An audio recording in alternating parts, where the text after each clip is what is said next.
Flight attendant forces black mom to check baby bag. First-class passenger stands up in viral clip.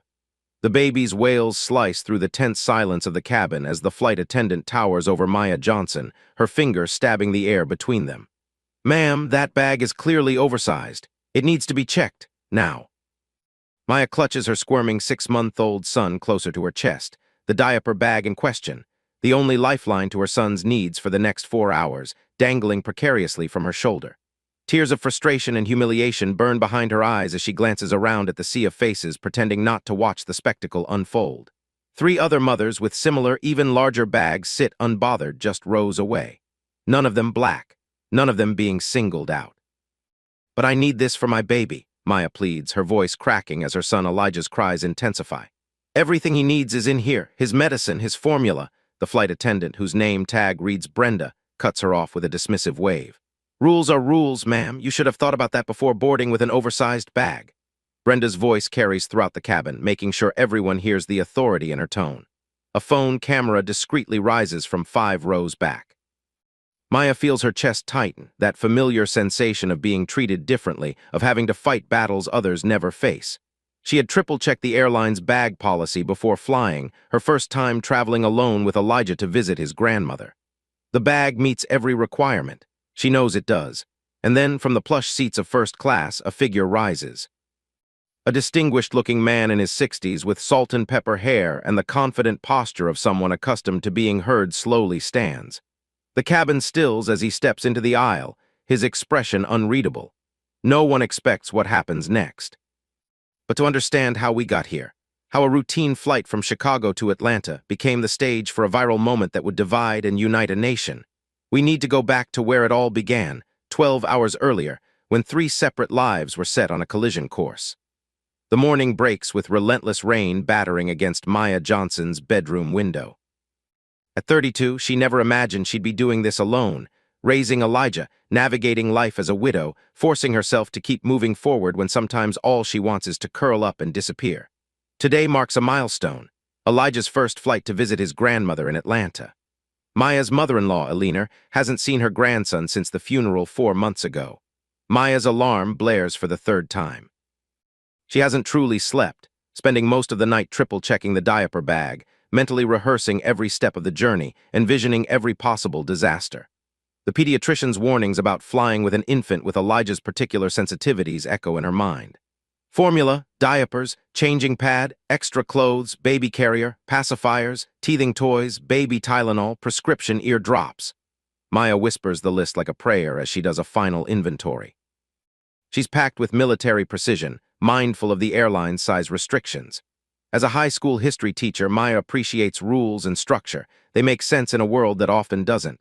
Her phone pings with a text from Alina. "Safe travels, dear. Can't wait to hold my grandbaby. Lionel would be so proud of you." Maya's breath catches at the mention of her late husband. A police officer killed in the line of duty, Lionel never got to see Elijah smile or hear his first gurgling laugh. The weight of raising their son to know a father he'll never meet presses down on her daily. "We're doing this, Lee," she whispers into the quiet room. "Just like we planned." Across town in a sleek high-rise condo overlooking Lake Michigan, Richard Whitman adjusts his bow tie in the mirror, scowling at the notification that his flight has been delayed by 30 minutes. At 63, the renowned cardiothoracic surgeon has perfected the art of efficiency. Delays are unacceptable, especially today when he's expected to give the keynote address at a medical conference in Atlanta. "Charlotte," he calls to his wife of 40 years, "did you pack my emergency kit?" He doesn't wait for an answer, already striding to his briefcase to check himself. Inside, neatly organized, are his medications, reading glasses, backup glasses, noise-canceling earbuds, sanitizing wipes, and the fountain pen his daughter gifted him last Christmas. Charlotte appears in the doorway, elegant even at this early hour. "It's all there, Richard, just as it's been the last 3 times you checked." There's gentle teasing in her voice, but Richard doesn't smile. His mind is already running through his presentation, mentally rehearsing the speech he's given dozens of times before. "The Uber will be here in 10 minutes, he says, glancing at his watch, an old Rolex that had belonged to his father, one of the first black cardiologists in Chicago. Richard's achievements have long since eclipsed his father's, but he wears the watch as a reminder of how far they've come and how hard one that journey was. Charlotte steps forward, straightening his already perfect tie. "Call me when you land." This time, Richard's expression softens. Always do. What Richard doesn't tell Charlotte is how much he's dreading this trip. The conference organizers have seated him next to Dr. Phillips for the gala dinner. The same colleague who'd suggested last year that Richard's appointment as department head had more to do with diversity initiatives than his 30 years of groundbreaking surgical techniques. Richard had smiled tightly and walked away then. He's been walking away from such moments his entire career. Meanwhile, at O'Hare Airport, Brenda Milligan rushes through employee security, coffee in hand, frowning at her watch. 23 years as a flight attendant, and she still occasionally cuts it close. At 58, Brenda has seen it all: medical emergencies, belligerent passengers, romantic proposals, and births. The skies have been her office through 3 marriages, 2 divorces, and raising a daughter who now has children of her own. "Morning, Brenda," calls Tanya, a younger flight attendant who will be working the Chicago to Atlanta route with her today. "Ready for another adventure?" Brenda forces a smile, though adventure is the last thing she wants today. Last night's phone call from her daughter still rings in her ears. "Mom, Jake's leaving me. He says he's in love with someone else." Brenda had stayed up until 2 a.m. talking her daughter through the initial shock, her own anger at her soon-to-be ex-son-in-law simmering beneath her comforting words. "Coffee first, then adventure," Brenda replies, taking a long sip from her travel mug. She follows Tanya to the briefing room where the flight crew is gathering. Captain Miller, a no-nonsense pilot with whom Brenda has flown dozens of times, runs through the flight details. "We're looking at some turbulence over Tennessee, folks, and we're running a full flight today, oversold actually. Might need volunteers to take the next one." Great, Brenda thinks. Oversold means cramped quarters, irritable passengers, and inevitable conflicts over the overhead bins. On a good day, she handles such challenges with practiced ease. Today, with her daughter's broken sobs still echoing in her mind, her patience feels paper-thin. As the crew disperses to prepare for boarding, Brenda checks her phone one last time. A text from her daughter. "Thanks for last night, Mom. Don't know what I'd do without you." Brenda straightens her uniform, tucks away her phone, and slides her professional mask into place. For the next 4 hours, other people's problems will take precedence over her own. It's the job she signed up for, the one that supported her family through thick and thin. What she doesn't know, what none of them know, is how their lives will intertwine in the next few hours, and how a single decision will set off a chain reaction that none of them could have anticipated. The airport teems with the particular chaos of a rainy Tuesday morning. Maya navigates the terminal with Elijah strapped to her chest, the carefully packed diaper bag hanging from her shoulder, and a small rolling suitcase trailing behind her. She's arrived 3 hours early, anticipating delays with security and giving herself ample time to feed Elijah before boarding. "ID and boarding pass, please," the TSA agent says, barely looking up. Maya juggles Elijah while retrieving the documents from her coat pocket. The agent glances at her ID, then at her face, then back at the ID, taking just a beat longer than seems necessary. Maya's used to this, the extra scrutiny, the double checks. She keeps her expression neutral. "First time flying with the little one?" the agent asks, his tone softening as he hands back her documents. "Yes," Maya admits, bouncing slightly as Elijah begins to fuss. "I've been preparing for weeks." The agent chuckles. "I've got 3 of my own, my advice. Feed during takeoff and landing. Helps with the ear pressure." He gestures her through with a sympathetic smile.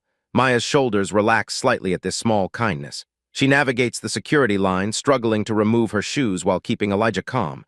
A middle-aged white woman behind her sighs loudly. "Some people shouldn't travel with infants," she mutters to her companion, just loud enough for Maya to hear. Maya pretends not to hear, though the words sting. She's become adept at this, letting slights roll off her back, choosing which battles to fight. As a black woman raising a black son in America, she's already teaching Elijah this skill, even at 6 months. The thought brings a fresh wave of grief for Lionel, who should be here, helping her navigate these moments. Once through security, Maya finds a quiet corner in a cafe to feed Elijah and check her boarding time. The flight is delayed by 30 minutes, a blessing in disguise, giving her more time to settle. As Elijah drinks his formula, his eyes locked on hers with complete trust, Maya feels a surge of determination. They can do this. They will do this. Across the terminal, Richard Whitman strides purposefully through the priority lane, TSA pre-check allowing him to keep his shoes on and laptop packed. The efficiency pleases him.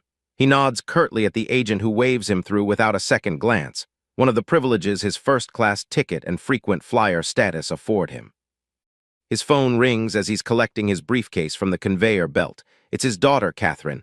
"Dad, did you get the photos I sent of Emma's recital?" Richard smiles despite himself. His 5-year-old granddaughter is the one person who can reliably soften his demeanor. I did. She's becoming quite the ballerina. She wanted to make sure Grandpa saw her before his important doctor trip. Her words, not mine. Richard chuckles, a rare sound that turns a few heads nearby. Tell her Grandpa is very proud and will bring her something special from Atlanta.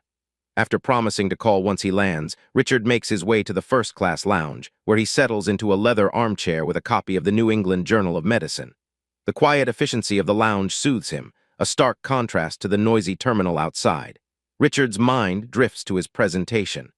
Cardiovascular health disparities in minority communities, a 20-year analysis. The irony isn't lost on him, a black doctor presenting findings on how patients who look like him receive inferior care. Throughout his career, Richard has walked a careful line, advocating for change without becoming the angry black doctor. He's built his reputation on impeccable credentials and unflappable professionalism. A notification on his phone alerts him that boarding will begin soon. Richard gathers his belongings, mentally preparing to transition from the lounge's sanctuary to the controlled chaos of the boarding gate. Brenda and the other flight attendants prepare the cabin, checking safety equipment and stocking the galleys. Despite her years of experience, Brenda still performs each task with meticulous attention. Lives depend on her doing her job correctly. "Hey, did you hear we've got Dr. Whitman on board today?" Tanya whispers as they arrange blankets in the first-class cabin. "The heart surgeon. My mom had a valve replacement last year and he was her doctor. She said he's brilliant but intimidating as hell." Brenda nods, vaguely recognizing the name. "First class. Of course," Tanya replies with a grin. "Seat 3A, I already put extra sanitizing wipes at his seat. Apparently he's known for being particular." Brenda appreciates passengers who know what they want and are direct about it.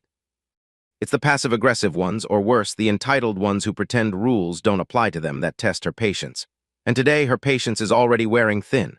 Captain Miller's voice comes over the intercom. "Crew, prepare for boarding in 10 minutes. We're looking at a full flight with 182 passengers." Brenda takes a deep breath, centering herself. For the next few hours, she needs to be present, attentive, and professional. Her daughter's crisis will have to wait. As the first passengers begin to board, those needing special assistance and families with young children, Brenda positions herself near the entrance, offering practice smiles and directions to seats. She spots a young black woman with an infant strapped to her chest, struggling with a rolling suitcase and a shoulder bag. The baby is beginning to fuss. "Welcome aboard," Brenda says, her customer service voice firmly in place. "Can I help you with that suitcase?" Maya looks up with relief. "Thank you, yes." She surrenders the handle, grateful for one less thing to manage. Brenda glances at the diaper bag on Maya's shoulder. It seems large, possibly too large for the crowded overhead bins of the oversold flight. But the woman has her hands full with the baby, and Brenda decides not to add to her stress, at least not yet. There will be time to address it if necessary once they're on board. What Brenda doesn't realize is that this small decision, to wait rather than speak up immediately, will set the stage for the confrontation to come. The boarding process continues with the methodical rhythm typical of air travel. First-class passengers are welcomed aboard, including Richard Whitman, who nods politely but distantly at Brenda's greeting. He settles into seat 3A, immediately wiping down his armrests and tray table with the provided sanitizing wipes, plus a few extra from his own supply. Maya makes her way down the aisle to seat 23D, an aisle seat she'd specifically requested to accommodate frequent trips to the lavatory with Elijah. The plane is filling quickly, passengers stuffing oversized carry-ons into already crowded overhead bins and jostling for armrest territory. A middle-aged couple eyes Maya and Elijah with poorly disguised dismay as they realize they'll be sharing the row with an infant. Maya has anticipated this reaction and prepared a small bag of earplugs and candy with a note apologizing in advance for any disruption Elijah might cause. The gesture seems to surprise and slightly embarrass the couple. "First flight?" the woman asks, her tone softening as she accepts the peace offering. "His first," Maya confirms, adjusting Elijah in her lap. "I've been on plenty." "Well, he's adorable," the woman says, her initial reservation melting at Elijah's wide, curious eyes. "I'm Susan and this is my husband, Frank."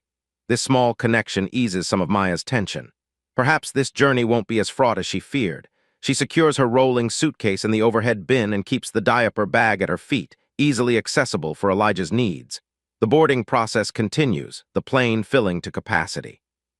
The overhead bins close to Maya are soon full, forcing later arrivals to store their luggage in bins several rows away. Brenda and the other flight attendants assist, rearranging bags to maximize space, occasionally requiring passengers to check larger items. In first class, Richard Whitman observes this choreography with detached interest. He's been on hundreds of flights, witnessed the same human behaviors play out time and again. People become territorial about space on planes, he's noticed, whether it's bin space, armrests, or those precious few inches of legroom. His seatmate, a younger executive type glued to his phone, hasn't acknowledged Richard's presence beyond a cursory nod. Richard prefers it this way. He opens his tablet to review his presentation once more, losing himself in the familiar statistics and conclusions. Brenda moves efficiently through the cabin, assisting with bags, answering questions, and gently but firmly enforcing the rules. When she notices a young man trying to stuff a clearly oversized backpack into an overhead bin, she intervenes. "Sir, I'm afraid that's too large for the overhead compartment. We'll need to check it." The man argues briefly but relents when Brenda stands her ground. This is the part of her job she finds most challenging, being the enforcer, the rule keeper. Especially on days like today, when her empathy is already stretched thin by her daughter's situation. As the last passengers settle in, Brenda does a final walkthrough of the cabin, checking that all bags are properly stowed and seatbelts are fastened. When she passes row 23, she notices Maya's diaper bag partially extending into the aisle from under the seat. Under normal circumstances, Brenda might have let it go. The flight isn't full enough to require absolute adherence to every rule. But today, with her emotions raw and her tolerance low, she sees not a new mother doing her best but a potential safety hazard. "Excuse me, ma'am," Brenda says, stopping beside Maya's seat. "That bag needs to be completely under the seat in front of you." Maya looks up, startled. She adjusts the bag, pushing it further under the seat, though it clearly doesn't fit completely. "I'm sorry, is this better?" Brenda purses her lips, taking a closer look at the bag. It's definitely larger than the standard personal item allowance. "Actually, that bag appears to be oversized. We may need to check it." Maya's heart begins to race. "But this is my diaper bag. I need it for the flight. It has all my baby's essentials, formula, medicine, diapers." "You can remove the essentials and keep them with you," Brenda suggests, her tone making it clear this isn't really a suggestion. "But the bag itself needs to be compliant with our size restrictions." Maya glances around, noticing several other passengers with bags as large or larger than hers, tucked beside their feet or in their laps. None of them are being approached. "I checked your airline's policy before packing," she says, trying to keep her voice steady. "This bag meets the dimensions for a personal item." Brenda's expression hardens slightly. "Ma'am, I've been doing this job for over 20 years. I know when a bag is oversized." The confrontation is drawing attention now. Nearby passengers glance over, some with sympathy for Maya, others impatient for the issue to be resolved so the flight can depart. Susan and Frank, Maya's rowmates, exchange uncomfortable looks but say nothing. Maya feels her face growing hot with embarrassment and frustration. She's planned this trip meticulously, measured the bag herself, and now she's being singled out in front of a plane full of strangers. Elijah, sensing her distress, begins to whimper. "I really need this bag for my baby during the flight," Maya says, her voice catching slightly. "Please." Brenda remains unmoved. "Rules are rules, ma'am. You should have thought about that before boarding with an oversized bag." The baby's wails slice through the tense silence of the cabin as the flight attendant towers over Maya Johnson, her finger stabbing the air between them. "Ma'am, that bag is clearly oversized. It needs to be checked, now." Maya clutches her squirming 6-month-old son closer to her chest, the diaper bag in question, the only lifeline to her son's needs for the next 4 hours, dangling precariously from her shoulder. Tears of frustration and humiliation burn behind her eyes as she glances around at the sea of faces, pretending not to watch the spectacle unfold. 3 other mothers with similar, even larger bags sit unbothered just rows away. None of them black, none of them being singled out. "But I need this for my baby," Maya pleads, her voice cracking as her son Elijah's cries intensify. "Everything he needs is in here, his medicine, his formula." The flight attendant, whose name tag reads Brenda, cuts her off with a dismissive wave. "Rules are rules, ma'am. You should have thought about that before boarding with an oversized bag." Brenda's voice carries throughout the cabin, making sure everyone hears the authority in her tone. A phone camera discreetly rises from 5 rows back. Maya feels her chest tighten, that familiar sensation of being treated differently, of having to fight battles others never face. She had triple-checked the airline's bag policy before flying, her first time traveling alone with Elijah to visit his grandmother. The bag meets every requirement. She knows it does. And then from the plush seats of first class, a figure rises. Richard Whitman, distinguished in his tailored suit, steps into the aisle. The cabin stills, all eyes turning to him. He straightens his tie, a habitual gesture that gives him a moment to compose his thoughts, and then walks purposefully toward the confrontation. As he approaches, Brenda's expression shifts from stern authority to uncertainty. She recognizes him immediately, not just as a first-class passenger whose comfort and satisfaction is a priority, but as someone important, though she can't quite place him. "Is there a problem here?" Richard asks, his voice carrying the quiet authority of someone used to being in charge of operating rooms where lives hang in the balance. Brenda straightens. "Sir, we're just enforcing the airline's baggage policy. This passenger's bag exceeds our size limits and needs to be checked." Richard glances at Maya, noting her distress and the wailing infant in her arms. Then he looks at the bag in question, his gaze clinical and assessing. "May I?" he asks Maya, gesturing to the bag. Too surprised to object, Maya nods. Richard picks up the diaper bag, examining it with the same careful attention he'd give to a surgical instrument. He places it on an empty seat, demonstrating that it fits within the space. "By my estimation," he says calmly, "this bag falls within the airline's personal item dimensions. I've been a platinum member with this airline for 15 years, and I'm quite familiar with the regulations." He turns to Brenda, his expression neutral but his eyes hard. "Perhaps there's been a misunderstanding." Brenda hesitates, caught between enforcing her authority and challenging a first-class passenger. The moment stretches, the only sound Elijah's quieting cries. Passengers watch intently, several now openly recording the interaction on their phones. "Besides," Richard continues when Brenda doesn't immediately respond, "I can see at least 4 other passengers in this cabin with bags of similar or larger size." He gestures discreetly to specific examples. "I'm curious why this particular passenger and this particular bag have drawn your attention." The implication hangs in the air, unspoken but unmistakable. Brenda's face flushes. "Sir, I assure you this has nothing to do with—" "I didn't suggest it had to do with anything," Richard interrupts smoothly. "I merely observed an inconsistency in enforcement." He turns to Maya. "I believe you mentioned your baby's medicine is in this bag." Maya nods, finding her voice. "Yes," his ear drops. He has sensitive ears, and the doctor prescribed them specifically for flying. Richard turns back to Brenda, one eyebrow raised in silent challenge. "Surely we can agree that separating a mother from her child's medicine creates an unnecessary medical risk. As a doctor, I would strongly advise against it." The dynamic has shifted completely. What began as a flight attendant enforcing rules on a passenger has transformed into a high-status professional questioning that authority. Other passengers are watching intently, and Brenda can feel the weight of their judgment. Captain Miller's voice breaks the tension, coming over the intercom. "Flight attendants, please prepare for departure." Brenda makes a quick calculation. Pursuing this further means delaying the flight, creating a formal incident, and potentially dealing with the social media fallout already brewing as passengers continue to record. "The bag can stay," she says finally, her tone clipped. "Please ensure it remains secure during takeoff and landing." She turns and walks briskly toward the front of the plane, her back rigid with suppressed emotion. Richard meets Maya's eyes. "Will you and your son be all right?" Maya nods, blinking back tears of relief and lingering humiliation. "Thank you," she whispers. "I don't know why she stops herself, unwilling to give voice to what they both understand. Richard's expression softens almost imperceptibly. "No thanks necessary. Enjoy your flight." He turns to walk back to his seat in first class. As Richard makes his way up the aisle, passengers regard him with new interest. Some nod in approval, others seem uncomfortable with his intervention. Susan leans over to Maya. "That was something. Are you okay, honey?" Maya nods, still processing what just happened. "Yes, thank you." She busies herself with settling Elijah, whose cries have subsided to occasional hiccups. The confrontation has left her shaken, bringing to the surface all the times she's had to justify her presence, defend her rights, or swallow her dignity.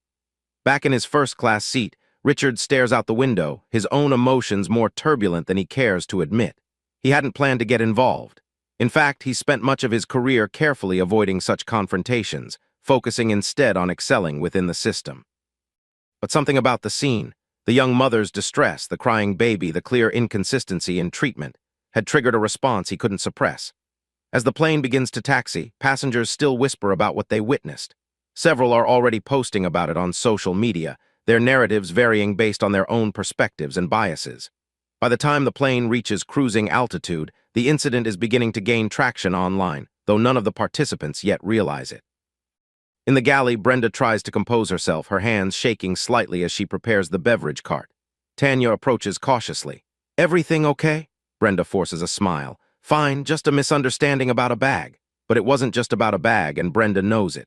In her 23 years as a flight attendant, she's learned to make quick judgments, to assess potential problems before they escalate. Had she judged this situation differently because of her own stress? Because of unconscious biases she'd rather not acknowledge? Or was she simply doing her job, enforcing rules that passengers should respect regardless of their circumstances? These questions swirl in her mind as she begins the beverage service, her professional mask firmly back in place. But the encounter has shaken her, forcing uncomfortable self-reflection at a time when she's already emotionally vulnerable. As the flight settles into the routine of travel, the three central figures in the confrontation retreat into their own thoughts, unaware that their brief interaction will continue to reverberate long after they've reached their destination. The beverage service proceeds without further incident. Richard declines a drink, focused on his presentation. When Brenda reaches Maya's row, their interaction is stiffly polite, both women avoiding direct eye contact. Maya requests apple juice, which she uses to help Elijah take his ear medication. As the plane reaches cruising altitude, an uneasy calm settles over the cabin. Passengers return to their books, devices, and in-flight entertainment, though the earlier confrontation remains a topic of hushed conversation. The incident has created invisible connections between strangers who now share a story they'll retell from their various perspectives. In seat 17F, a social media influencer named Jessie Morgan reviews the video she captured on her phone. The 60-second clip shows the height of the confrontation, Brenda insisting the bag must be checked, Maya's emotional plea, and Richard's authoritative intervention. Jessie adds a provocative caption. Flight attendant forces black mom to check baby's medicine bag while white passengers keep larger bags. First-class passenger calls out the double standard. Flying while black discrimination airline scandal. She hesitates only briefly before posting it to her accounts. Within minutes, the likes and shares begin to accumulate. Oblivious to her growing online notoriety, Maya focuses on keeping Elijah comfortable. The eardrops seem to be working. He's settled into a peaceful sleep against her chest. Susan occasionally offers a sympathetic smile or a helpful hand when Maya needs to adjust her position. "You're doing great," Susan whispers at one point. "My kids are grown now, but I remember how challenging it was to travel with them when they were little. And without someone giving you grief about your diaper bag." Maya appreciates the solidarity, but is too drained to engage in extended conversation. The confrontation has left her emotionally exhausted, bringing to the surface the constant vigilance that accompanies her daily life. The need to be beyond reproach, to anticipate problems before they arise, to have ready explanations and defenses. She thinks of Lionel, how he would have handled the situation. As a police officer, he'd learned to navigate tense encounters with calm authority. "Choose your battles," he'd often told her. "Some aren't worth fighting, but the ones that are, stand your ground." She wonders if he would have considered this worth fighting, or if he would have surrendered the bag to avoid escalation. The thought brings fresh grief, another moment he should have been here for, another challenge she's facing alone. In first class, Richard reviews his presentation one final time before closing his tablet. The confrontation has left him unsettled, stirring memories of similar moments throughout his life and career. He remembers being the only black student in his medical school class, the careful way he'd cultivated a persona of unflappable professionalism to counter the subtle questioning of his qualifications. He thinks of his father, who had faced far more overt discrimination as one of Chicago's first black cardiologists, who had taught him to choose his moments of resistance carefully. "You can't fight every battle," his father had told him, "but never let anyone mistake your restraint for acceptance." Had he broken his own rules by intervening? Perhaps. But watching that young mother being singled out while others with similar infractions went unchallenged had struck a chord too resonant to ignore. Some part of him recognizes that he'd used his privilege, his status as a first-class passenger, his professional authority, his carefully cultivated respectability, as a shield for someone who lacked those protections. His seatmate, who has observed the entire incident with quiet interest, finally speaks. "That was well handled back there." Richard offers a non-committal not inviting further conversation, but his seatmate continues, lowering his voice. "Though between us, the flight attendant was just doing her job. Some people think the rules don't apply to them because they have kids." Richard turns, regarding the man with a level gaze. "Is that what you saw, someone thinking rules don't apply to them?" His tone is mild, but there's an edge to it. The man shifts uncomfortably. "Well, I'm just saying, I saw selective enforcement," Richard interrupts quietly. "And in my experience, that's rarely about the rules themselves." He turns back to the window, effectively ending the conversation. In the galley, Brenda completes her inventory for the beverage service, her movements mechanical as her mind races. 23 years of flying, and she's never had an incident like this. She's always prided herself on her professionalism, on treating all passengers with equal respect. Was the first-class passenger right? Had she singled out the young mother because of unconscious bias? She wants to dismiss the suggestion outright. After all, she has a black son-in-law, had a black son-in-law. She corrects herself, thinking of her daughter's phone call, and has never considered herself prejudiced in any way. But the man's pointed comments about other bags of similar size have planted a seed of doubt. Tanya approaches, interrupting Brenda's thoughts. "Everything okay? You seem off today." Brenda considers brushing off the concern but finds herself craving a sympathetic ear. "My daughter called last night. Her husband's leaving her for someone else." Tanya's expression softens with genuine sympathy. "Oh, Brenda, I'm so sorry. That's awful. 3 years of marriage and he walks out like it meant nothing." Brenda's voice catches. "I was up all night with her, and now this." She gestures vaguely toward the cabin, indicating the earlier confrontation. "Don't beat yourself up about the bag thing," Tanya says, misinterpreting Brenda's distress. "You were just enforcing the rules." But were the rules the real issue? Brenda isn't so sure anymore. She's always believed herself to be fair-minded, but what if stress and exhaustion had allowed unconscious biases to surface? The thought is deeply uncomfortable. As the flight continues, the video of the confrontation gains momentum online.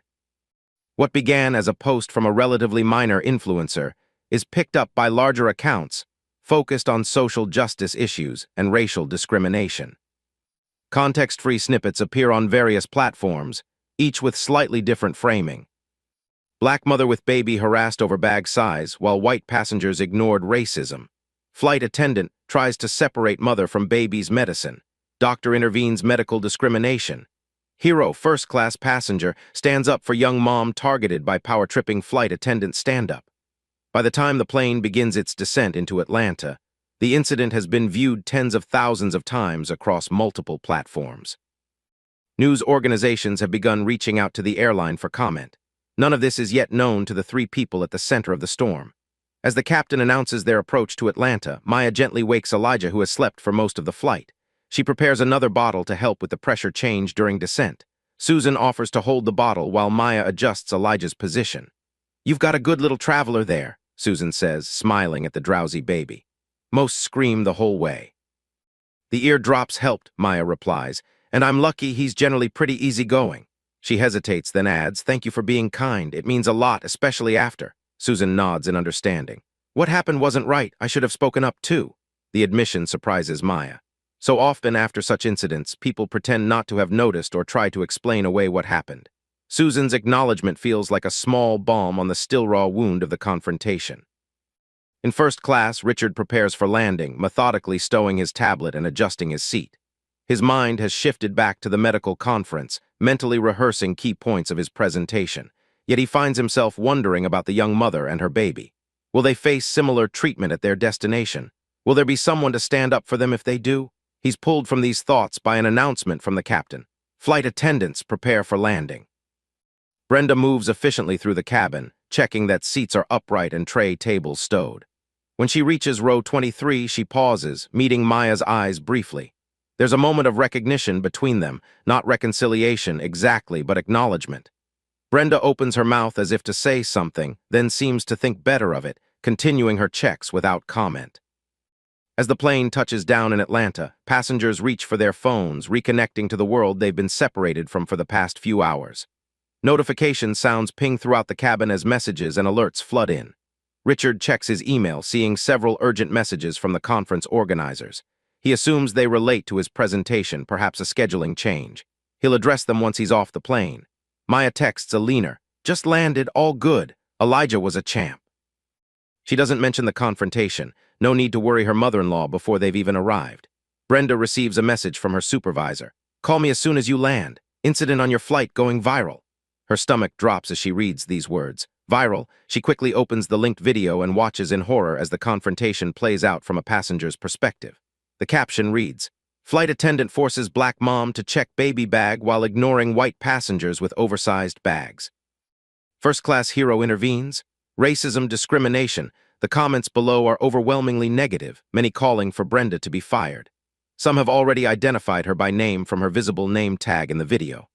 The airline's social media accounts are being flooded with angry messages. As passengers prepare to disembark, none are aware that what transpired on the flight has already escaped the confines of the aircraft, taking on a life of its own in the digital world. The brief confrontation has been reduced to a minute-long clip, stripped of context and nuance, viewed and judged by thousands who weren't present. By the time the seatbelt sign dings off, the incident that began as a dispute over a diaper bag has transformed into something far larger, a Rorschach test for America's ongoing struggles with race, power, and accountability. The passengers rise in the familiar choreography of deplaning, retrieving bags from overhead bins, checking seats for forgotten items, forming the impatient queue in the aisle. Maya waits her turn, Elijah drowsy against her shoulder, the contested diaper bag now secured without comment. As Richard passes her row on his way out, their eyes meet briefly. There's a moment of connection, recognition of a shared experience that transcends their brief interaction. Richard nods slightly, a gesture so subtle that only Maya notices. She returns the nod, a silent acknowledgement of gratitude and something more, respect between two people who understand certain truths without needing to voice them. Brenda stands near the exit, offering the customary, "Thank you for flying with us" to departing passengers. Her smile feels frozen, her mind racing with the implications of the viral video. When Richard approaches, she meets his gaze directly, professional mask firmly in place. "Thank you for flying with us, Dr. Whitman," she says, using his title deliberately, a small reminder that she knows who he is. Richard pauses, studying her face. "Thank you for getting us here safely," he replies, his tone neutral. He could say more about the confrontation, about the video he's now seen on his phone, but he chooses not to. This isn't the place, and public humiliation serves no constructive purpose. As Maya approaches the exit with Elijah, Brenda's professional smile falters slightly. "I hope your little one had a good flight," she says, the words sounding hollow even to her own ears. Maya hesitates, then responds with simple dignity. "He did, thank you." She continues past Brenda, head held high, joining the stream of passengers heading toward baggage claim. In the jet bridge, Maya spots Richard walking ahead, his posture straight, his pace purposeful. She quickens her steps to catch up to him. "Dr. Whitman," he turns, surprised to hear his name. "I just wanted to thank you properly," Maya says, "for what you did back there. Not everyone would have spoken up." Richard's expression softens slightly. "Ms. Johnson, Maya Johnson, and this is Elijah." "Ms. Johnson," Richard nods. "I did what anyone should have done. But not what everyone would do," Maya replies, "and that makes all the difference." She shifts Elijah to her other shoulder. "I'm a history teacher. I tell my students that change happens when people choose to act in moments that matter. Today, you gave me an example I can share with them." Richard seems momentarily at a loss for words, a rare occurrence for someone accustomed to commanding operating rooms and lecture halls. "I'm glad I could help," he says finally. "Safe travels to you and Elijah." They part ways at the terminal, heading in different directions, Richard to a waiting car service, Maya to meet her mother-in-law at baggage claim. Neither realizes yet how completely their lives have been altered by their brief intersection, or how widely their story is spreading. By the time Maya reaches baggage claim, where a leaner waits with anxious excitement to meet her grandson, the video has been viewed over 100,000 times. News organizations have begun reaching out to the airline for comment, and social media sleuths are working to identify all three principal figures in the footage. Eleanor, an elegant woman in her 60s with silver-streaked hair and Lionel's warm brown eyes, embraces Maya tightly before turning her full attention to Elijah. "There's my beautiful boy," she coos, taking him gently from Maya's arms. "Was he good on the flight?" "Perfect," Maya says, choosing not to burden Eleanor with the confrontation. "Slept most of the way." As they wait for Maya's checked luggage, Eleanor's phone pings with a news alert. She glances at it, then does a double take. "Maya," she says slowly, "is this you?" She turns the phone screen toward Maya, who sees a still image from the viral video, her own face clearly visible as she clutches Elijah protectively. The headline reads, "Discrimination at 30,000 feet. Video shows black mother targeted by flight attendant." Maya's stomach drops. "How did they get this so fast? It says it's all over social media," Eleanor replies, scrolling through the article. "People are calling the man who stood up for you a hero." Looks up at Maya, her expression a mix of concern and pride. "Were you going to tell me about this?" Maya sighs, suddenly exhausted. "Eventually, I just wanted to get here first to process it." She watches as Elijah snuggles contentedly against his grandmother's shoulder, blissfully unaware of his inadvertent role in what's rapidly becoming a national conversation. "I never wanted to be a hashtag Eleanor." Eleanor squeezes her hand. "I know, sweetheart, but maybe this needed to happen. Maybe people need to see what we deal with every day." Her voice drops. "Lionel would be proud of how you handled yourself." The mention of Lionel brings unexpected tears to Maya's eyes. She blinks them away quickly. Let's get the bags and get out of here. I've had enough public attention for one day. Meanwhile, in a quiet corner of the airport, Richard sits in an airline lounge, frowning at his phone. The conference organizer's urgent messages weren't about his presentation after all, but about the viral video in which he features prominently. The medical conference is now requesting that he give a brief statement to the press about the incident, seeing an opportunity to highlight their commitment to addressing healthcare disparities. Richard's first instinct is to decline. He's always kept his head down, focused on his work rather than activism. Getting involved in a social media controversy goes against every instinct for self-preservation he's developed throughout his career. Yet as he watches the video again, he sees what others see: a respected doctor using his position to intervene when a young mother was being treated unfairly. The comments call him a hero, an ally, an example of how privilege should be used to support those with less power. Richard thinks about what Maya said about change happening when people choose to act in moments that matter. Perhaps this is another such moment, not just the intervention on the plane, but how he responds to the attention it has generated. After careful consideration, he calls the conference organizer back. "I'll make a brief statement," he says, "but on my terms and only if Ms. Johnson agrees to be involved." He's not sure why he adds this condition, except that it feels wrong to speak about an incident that centers on her experience without her consent. As he ends the call, a notification appears on his phone, a text from his wife, Charlotte. "Richard, you're trending on Twitter. Call me." The third figure in this unfolding drama, Brenda, sits in a small office at the Atlanta airport, facing her supervisor across a desk cluttered with paperwork. The supervisor, a harried-looking woman named Patricia, plays the viral video on her tablet one more time before looking up at Brenda. "This doesn't look good," Patricia says, her tone measured but grave. "Social media is calling for your termination. The airline's stock price took a hit this afternoon, and we've got news outlets requesting statements." She sighs. "I need your side of the story, Brenda." Brenda's hands twist in her lap. The hours since landing have been a blur of panicked phone calls and mounting dread. Her daughter has already texted her about the video, asking if she's okay, adding another layer of emotion to an already overwhelming situation. "I was enforcing the bag policy," Brenda begins, but even to her own ears, the explanation sounds thin. She takes a deep breath and tries again. "I noticed her bag extending into the aisle, which is a safety hazard. When I looked closer, it seemed oversized." Patricia raises an eyebrow. "The video shows several other passengers with bags of similar size. Why focus on Ms. Johnson?" The question hangs in the air between them. Brenda wants to defend herself, to explain that she wasn't singling anyone out, that she was just doing her job. But the evidence on the video is difficult to dismiss. Had she scrutinized Maya's bag more closely because of unconscious bias, because she was already emotionally raw from her daughter's situation? Or was it truly just about following protocol? "I don't know," Brenda admits finally, her voice small. "I was stressed. My daughter called the night before with some bad news. I wasn't sleeping well." She trails off, realizing how inadequate these explanations sound in the face of what the video suggests. Patricia's expression softens slightly. "Look, Brenda, you've been with us for over 2 decades. Your record is spotless, but this is serious." She gestures to the tablet. "The public has already decided what they saw, and the airline needs to respond accordingly." "Am I being fired?" Brenda asks directly, her heart pounding. "You're being placed on administrative leave while we conduct a full investigation," Patricia replies. "I'm going to be honest with you, this could go either way.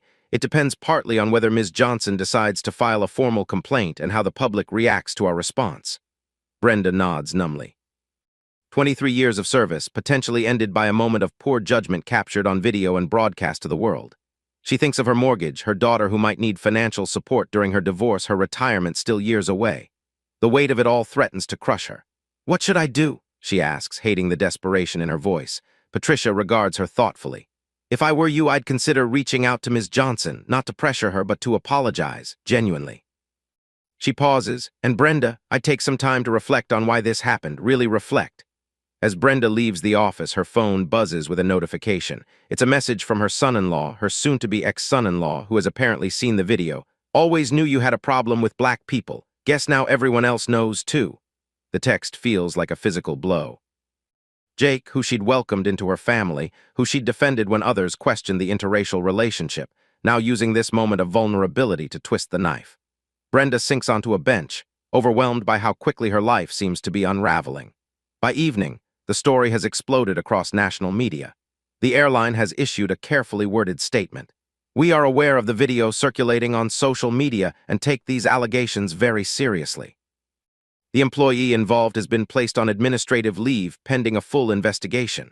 Southwest Airlines is committed to providing a welcoming environment for all passengers and does not tolerate discrimination of any kind.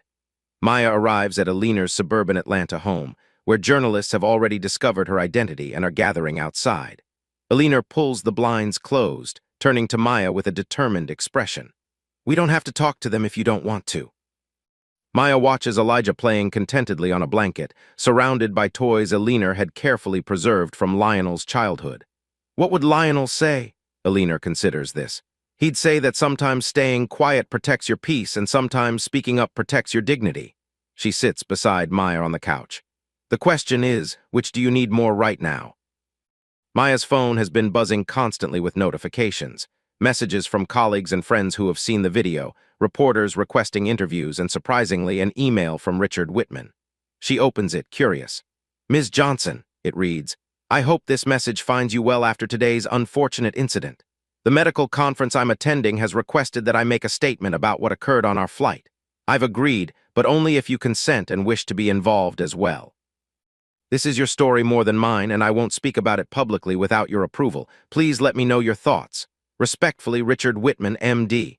Maya reads the email twice, touched by his deference to her wishes. It's a small thing, perhaps, but significant, a recognition that her voice matters in this narrative that has somehow become larger than all of them. She looks up at Alina. I think I need to speak up, she says finally. Not because I want attention, but because staying silent feels like accepting what happened. She gestures to Elijah. How can I teach him to stand up for himself if I don't show him how? Alina nods, her eyes shining with a mixture of pride and concern. Then we'll face this together. She picks up her grandson, holding him close. Just like we do everything else. As night falls, the three individuals at the center of the viral moment retreat into private spaces of reflection. None of them chose this spotlight, yet each must now decide how to navigate it, how to respond to a world that has already formed judgments based on a 60-second video clip of one of their worst moments. Richard sits in his hotel room, staring at his reflection in the darkened window. The medical conference gala dinner proceeds without him. He'd begged off, claiming fatigue from travel. In truth, he needs this time alone to think, to decide who he wants to be in this unexpected chapter of his life. For decades, he's carefully maintained a certain image, the consummate professional above the fray of politics or controversy. Yet in that moment on the plane, he'd abandoned caution, following an instinct deeper than professional calculation. Now he must decide whether to retreat to the safety of his carefully constructed persona or to step fully into this new role that's been thrust upon him.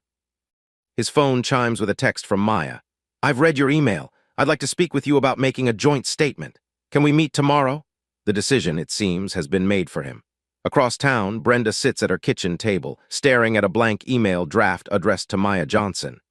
The airline's HR department had strongly encouraged her to write an apology, suggesting it might help mitigate the public relations disaster. But every attempt at composing the message feels hollow, performative. I'm sorry you felt discriminated against, she'd written in one draft, only to delete it immediately, recognizing the deflection in those words. I apologize for any misunderstanding, she'd tried next, but that too felt inadequate. The truth is more complicated and uncomfortable. She isn't entirely sure why she'd singled out Maya's bag. Was it unconscious bias, displaced frustration from her personal problems? A genuine belief that she was just doing her job? All of these? None of these. Brenda closes her laptop without sending anything. An insincere apology would only make things worse. Before she can apologize meaningfully, she needs to confront her own role in what happened to understand it honestly. And that requires more reflection than a hastily written email allows. Her phone rings, her daughter calling for their nightly check-in. Brenda hesitates before answering. What can she possibly say? That while her daughter's marriage was falling apart, she'd created her own crisis by potentially discriminating against a young mother.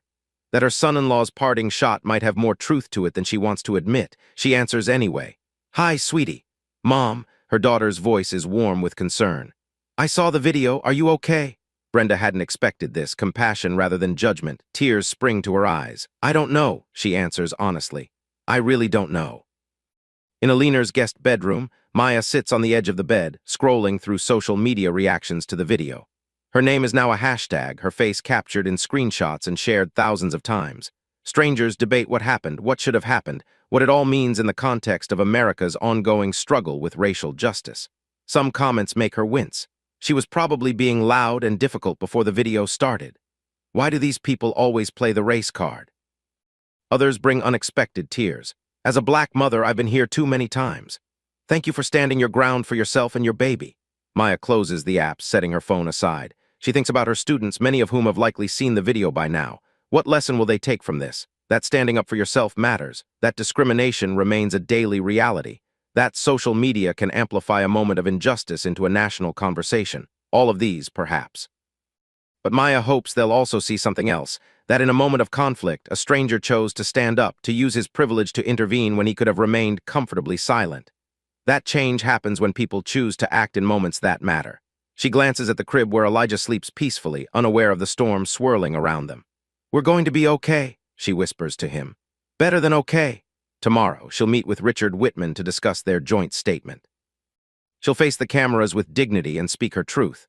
She'll use this unexpected platform to say something meaningful, not just about what happened on that flight, but about the countless similar moments that go uncaptured and unaddressed. But tonight, in this quiet room, she allows herself to feel the full weight of the day. The fear, the humiliation, the anger, and eventually the strange sense of purpose that has emerged from it all. Maya Johnson never wanted to be a hashtag, but now that she is one, she intends to make it count. As Wednesday dawns in Atlanta, the viral video continues its digital journey, the view count now in the millions. Morning news shows discuss the incident, social commentators offer analysis, and the airline's PR team works overtime to contain the damage. What began as a dispute over a diaper bag has evolved into a national conversation about race, privilege, and accountability. By mid-morning, Maya and Alina have made their way through the small crowd of reporters outside, heading to a nearby hotel where Maya has arranged to meet Richard before their joint press statement. Elijah remains at home with a trusted friend of Alina's, shielded from the media attention. The hotel's management has provided a private conference room for the meeting. When Maya enters, Richard is already there, dressed impeccably in a charcoal suit, reviewing notes at the table. He rises when she enters, extending his hand. "Ms. Johnson, thank you for agreeing to meet." Maya shakes his hand, noting the strength in his grip, the direct way he meets her eyes. "Thank you for reaching out," she replies, "and please call me Maya." They sit across from each other, an unexpected alliance formed through circumstance. For a moment, neither speaks, each assessing the other in the light of day, away from the charged atmosphere of the airplane cabin. "Never expected any of this," Richard says finally, gesturing vaguely to indicate the media frenzy. "I've spent most of my career avoiding this kind of attention." Maya nods in understanding. "Me too. I'm a history teacher. I talk about people who make history. I don't expect to be in the news myself." She pauses, choosing her next words carefully. "Why did you stand up for me on the plane? You could have stayed in your seat like everyone else." Richard seems surprised by the direct question. He considers it thoughtfully. "I saw something happening that I knew was wrong, something I've experienced myself, though in different contexts." He straightens a cufflink, a small gesture that gives him a moment to find the right words. "There comes a point in your life when staying silent feels like complicity. Even when speaking up comes with risks," Maya asks. "Especially then," Richard replies. His phone buzzes with a notification, which he glances at before continuing. The conference organizers have set up a press conference for noon. They're presenting it as a discussion on bias in everyday interactions with me as their expert speaker. He sounds faintly amused by the framing. "They've built a whole panel around it. Convenient timing for them," Maya observes dryly. "Indeed." Richard's expression turns serious. "I've made it clear that I won't participate unless you're included as an equal voice. This is your experience we're discussing, after all." Maya appreciates this recognition. Too often, she's felt like an object of discussion rather than a participant in conversations about race and discrimination. "Thank you for that. I'd like to be involved." She takes a deep breath. "Have you heard anything about the flight attendant?" "Brenda," Richard nods. "She's been placed on administrative leave while the airline investigates. Beyond that, I don't know." Maya's feelings about Brenda are complicated. On one hand, the humiliation of being singled out still stings. On the other, she has no desire to see another woman's career destroyed. "I don't want this to be just about punishing her," Maya says. "That doesn't solve the larger problem." "What do you want it to be about?" Richard asks, genuinely curious. Maya considers the question. "Accountability, yes, but also understanding, growth." She meets his gaze directly. "I teach my students that history isn't just about what happened, but about how we respond to it, how we learn from it." A smile touches Richard's lips, the first real smile Maya has seen from him. You must be an excellent teacher. I try to be, she replies simply. They spend the next hour preparing for the press conference, discussing what points they want to emphasize, what narratives they want to challenge. Despite their different backgrounds and experiences, they find common ground in their desire to transform this incident into something constructive rather than merely punitive. As they're about to leave for the press conference, Maya receives an email notification. It's from Brenda, she says, surprised. Richard raises an eyebrow.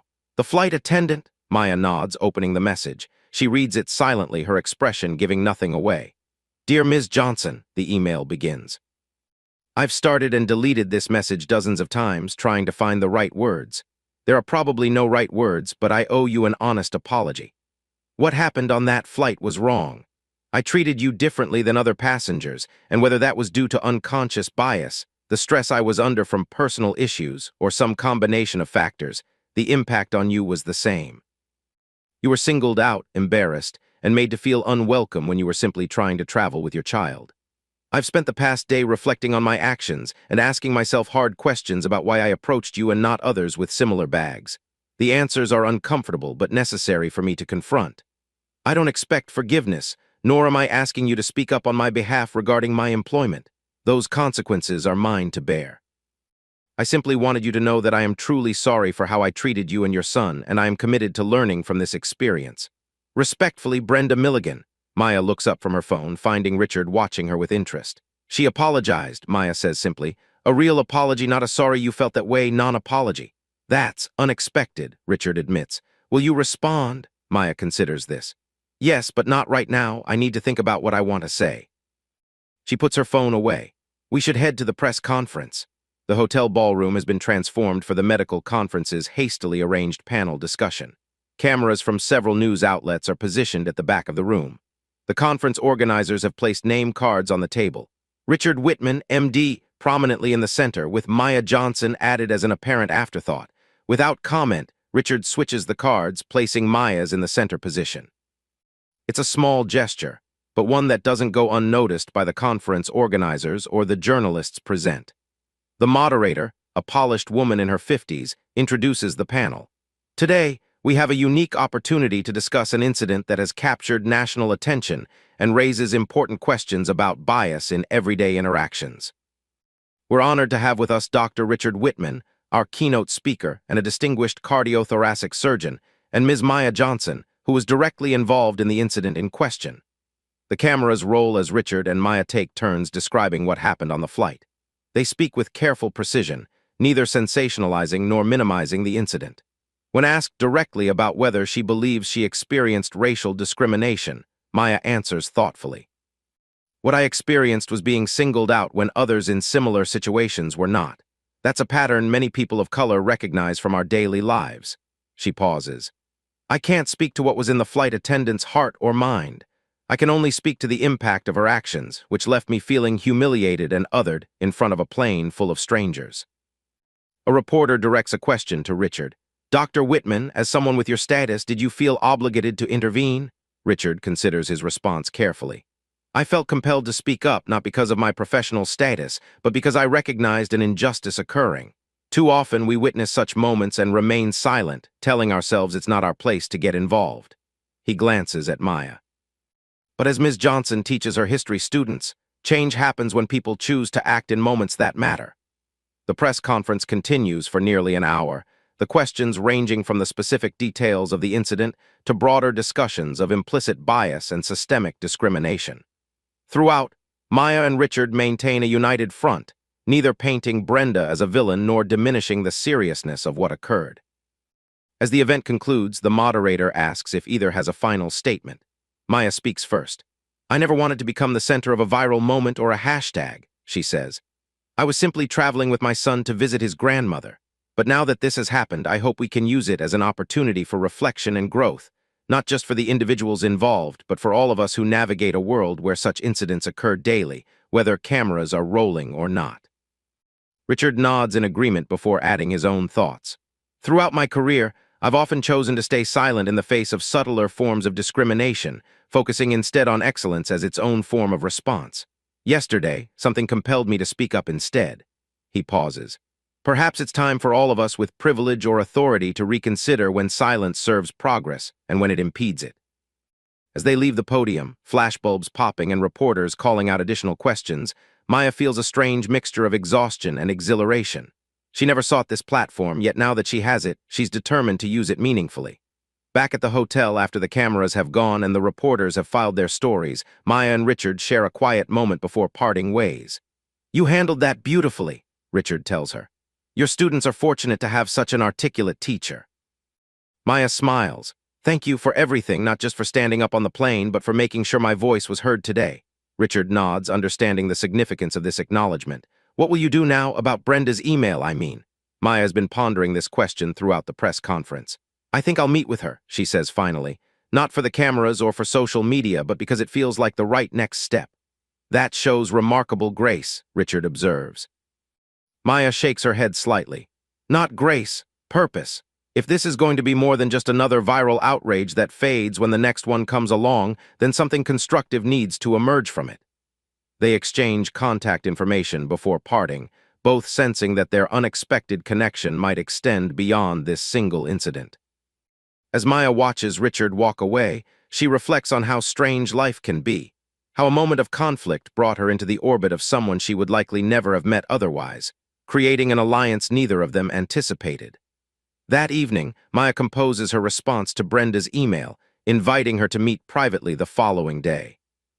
She's not sure what will come of such a meeting, but she feels compelled to try, to see if understanding might emerge from confrontation, if growth might arise from discomfort.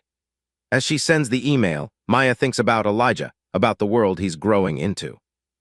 She hopes that by the time he's old enough to understand what happened on that flight, they'll be able to point to it not just as an example of the discrimination that persists, but as a moment that led to meaningful change, however small, however personal. Maya doesn't expect to change the world with one conversation, but perhaps changing one interaction, one relationship, one perspective at a time is how the larger change begins. The next morning, at a quiet cafe chosen for its privacy, Maya arrives early to prepare herself for the meeting with Brenda. She's left Elijah with Alina again, wanting to focus entirely on this conversation without distractions. She chooses a table in the back corner, ordering herbal tea to calm her unexpectedly jittery nerves. Maya has faced countless challenging situations, from the daily microaggressions of being a black woman in America to the devastating loss of her husband. Yet this meeting feels uniquely daunting. What do you say to someone who humiliated you in public, whose actions thrust you into an unwanted spotlight, but who has also reached out with what seems to be genuine remorse? Brenda arrives precisely on time, looking smaller somehow than she did in her airline uniform. She wears simple civilian clothes, dark jeans, and a blue cardigan, her hair pulled back in a simple ponytail rather than the sleek bun Maya remembers from the flight. She scans the cafe, spots Maya, and approaches with visible apprehension. "Ms. Johnson," she says, her voice quieter than Maya remembers. "Thank you for agreeing to meet with me." Maya gestures to the chair across from her. "Please sit down, and it's Maya." Brenda settles into the chair, her hands folded tightly on the table. "I want to say again how sorry I am for what happened on the flight, seeing it play out on video, hearing how it affected you." She shakes her head. "I'm ashamed of how I acted." Maya studies her face, noting the dark circles under Brenda's eyes, the tightness around her mouth. The viral moment has clearly taken its toll on her as well. "Your email mentioned you were under stress from personal issues," Maya says, not unkindly. "That doesn't excuse what happened, but it might help me understand it."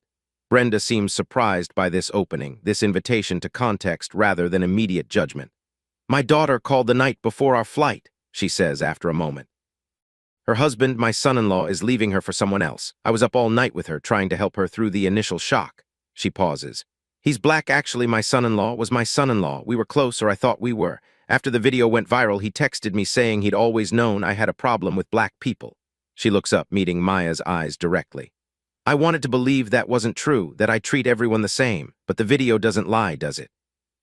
I approached you and not the others with similar bags. I have to ask myself why." The raw honesty in Brenda's voice catches Maya off guard. She'd expected defensiveness, perhaps, or a more polished version of the apology email, not this vulnerable self-examination. "Have you found an answer?" Maya asks quietly. Brenda considers this. "Not a complete one, but I've been thinking about it constantly. I think I carry biases I've never fully acknowledged, ones that might become more evident when I'm stressed or emotional." She takes a deep breath. That's not an excuse. It's just the beginning of me trying to understand so I can do better. A server approaches, and Maya orders another tea while Brenda requests coffee. The brief interruption gives both women a moment to collect their thoughts. When they're alone again, Maya says, "I appreciate your honesty. It would be easier to blame exhaustion or to insist you were just doing your job." "Easier, but not right," Brenda replies, "and it wouldn't help me grow from this." She hesitates. "May I ask how your son is doing? Elijah, right?" Maya nods, surprised that Brenda remembers his name. "He's fine, blissfully unaware of all the commotion he's at the center of." "That's good," Brenda says, a ghost of a smile crossing her face. "He seemed like a good little traveler aside from." She trails off, not wanting to reference the confrontation directly again. Maya finds herself sharing more than she'd planned. "He's all I have left of his father. My husband was a police officer. He was killed in the line of duty 4 months ago." Brenda's expression crumples with genuine sympathy. "I'm so sorry, I had no idea." "How could you have known?" Maya says. "That's the thing about these brief interactions, we don't see the full humanity of each other. I didn't know about your daughter's situation. You didn't know about my loss. We're just snapshots to each other, filled in with assumptions." Brenda nods slowly, absorbing this insight. "I've been a flight attendant for 23 years, she says. "I've interacted with thousands of passengers, but how many have I truly seen?" Their beverages arrive, and both women take the opportunity to sip and reflect. The conversation has already gone deeper than either anticipated, moving beyond the specific incident to the human complexities underlying it. "What happens now?" Maya asks eventually. "With your job, I mean." Brenda sets down her coffee cup. "There's an investigation ongoing. I'm on administrative leave until it's complete." She manages a small, sad smile. 23 years without incident, and now this. But whatever happens, I accept it. Actions have consequences. "Would you like me to speak to the airline?" Maya offers, surprising herself.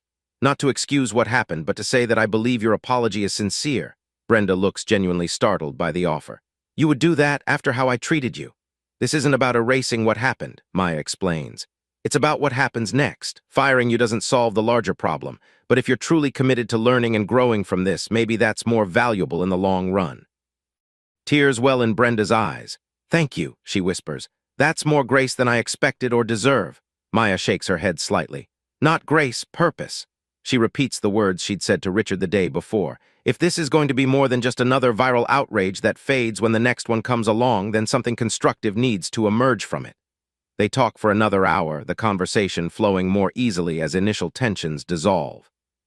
They discuss their families, their careers, their perspectives on the world. Brenda shares stories from her decades of flying. Maya talks about teaching history in a way that empowers her students to see themselves as agents of change. By the time they part, something has shifted between them. Not friendship exactly, but a mutual recognition of each other's full humanity. They exchange contact information with a tentative agreement to follow up after the airline's investigation concludes. Outside the cafe, before they go their separate ways, Brenda says, "I've been thinking about what you said about purpose. I want you to know that I'm going to use this experience to become more aware, more conscious in how I interact with everyone." She pauses. "And when I return to flying, if I return to flying, I'll be bringing that awareness with me every day." Maya nods, acknowledging the commitment. "That's all any of us can do, learn, grow, and try to do better." She extends her hand, which Brenda takes, completing a circle that began with confrontation and concluded with connection. As Maya walks away, she feels lighter somehow, as if the weight of the viral moment has been partially lifted. The incident will always be part of her story now, a moment captured and shared with millions of strangers. But this conversation with Brenda has added depth and dimension to that flat, digital narrative, transforming it from merely an example of discrimination into something more complex and ultimately more hopeful. Later that afternoon, Maya calls Richard to tell him about the meeting. He listens attentively, asking thoughtful questions, expressing genuine interest in the outcome.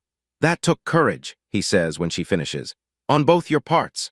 "It felt necessary," Maya replies simply.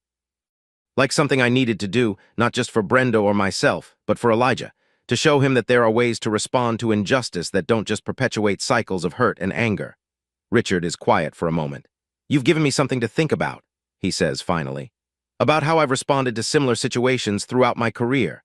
Perhaps there were opportunities for connection and growth that I missed because I was too focused on moving past the discomfort."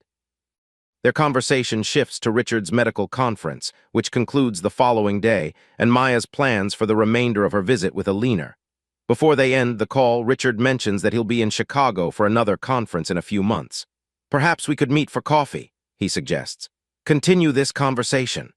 I'd like that, Maya agrees, recognizing that their unexpected connection has value beyond the circumstances that created it. That evening, as Maya helps Alina prepare dinner, her phone buzzes with a notification. It's a message from one of her students, a shy girl named Zoe who rarely speaks up in class. Ms. Johnson, I saw you on the news. You were so brave. It made me think maybe I could be brave too. Maya shows the message to Alina, her eyes bright with unshed tears. This is why it matters, she says softly. This is why all of it matters. Alina squeezes her shoulder in silent understanding. They both know that Lionel would be proud, not just of how Maya handled herself in a moment of conflict, but of how she transformed that moment into an opportunity for growth and connection. As the week progresses, the viral video begins to fade from public attention, replaced by newer outrages and controversies. But its impact lingers in the lives of those directly involved.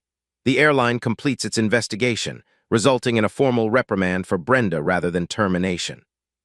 This decision comes after Maya speaks to the investigators, confirming that she and Brenda have met privately and that she believes Brenda's commitment to learning from the incident is genuine. Brenda returns to flying, carrying with her a new awareness and the humbling experience of having her worst moment captured and shared with the world. Richard returns to Chicago, to his surgical practice and academic responsibilities, but something has shifted in his approach. He finds himself speaking up more often in meetings when he notices inequities or biases, using his position of authority to ensure other voices are heard. The medical conference publishes a paper based on the panel discussion, bringing attention to the ways unconscious bias manifests in healthcare settings. And Maya? She returns to her classroom with a new perspective to share with her students. The viral incident becomes an occasional teaching tool, an example of how a moment of conflict can lead to growth, how speaking up can create change, how seeing the full humanity in others transforms understanding. 3 months later, when Richard is back in Chicago for another conference, he and Maya meet for coffee as planned. They discover a shared interest in mentoring young people from underrepresented groups in their respective fields, which leads to a collaboration, a program bringing together medical professionals and educators to create pathways for high school students interested in healthcare careers. 6 months after the flight, Maya receives an unexpected email from a producer at a major documentary series. They're creating an episode about viral moments of racial conflict and their aftermath, focusing on stories that didn't end with the video, but continued to evolve in meaningful ways. Would Maya, Richard, and perhaps even Brenda be willing to participate? After careful consideration and consultation with both Richard and Brenda, Maya agrees. The resulting documentary segment tells a more nuanced story than the viral video ever could, one that acknowledges the reality of discrimination, but also highlights the possibility of growth, connection, and change. A year after the flight, on what would have been Lionel's birthday, Maya sits with Elijah at the kitchen table. He's now 18 months old, a bundle of energy and curiosity who bears his father's smile. Maya shows him a photograph of Lionel in his police uniform, telling him stories about the father he'll never know firsthand. Your daddy believed in standing up for what's right, she tells him, though he's too young to fully understand, and in giving people a chance to do better when they've made mistakes. Her phone buzzes with a text from Richard, who has become a friend and occasional mentor to some of her students interested in medical careers. It's followed by a message from Brenda, who is flying through Chicago next week and wants to know if Maya is available for lunch. Maya looks at these messages, then back at her son, who grins at her with Lionel's dimples. The viral moment that once felt like an unwanted invasion of privacy has somehow expanded her world, creating connections she never anticipated and opportunities to affect change in ways both small and significant. We're going to be okay, she tells Elijah, echoing the words she whispered to him that night after the flight. Better than okay. And in that moment she believes it completely.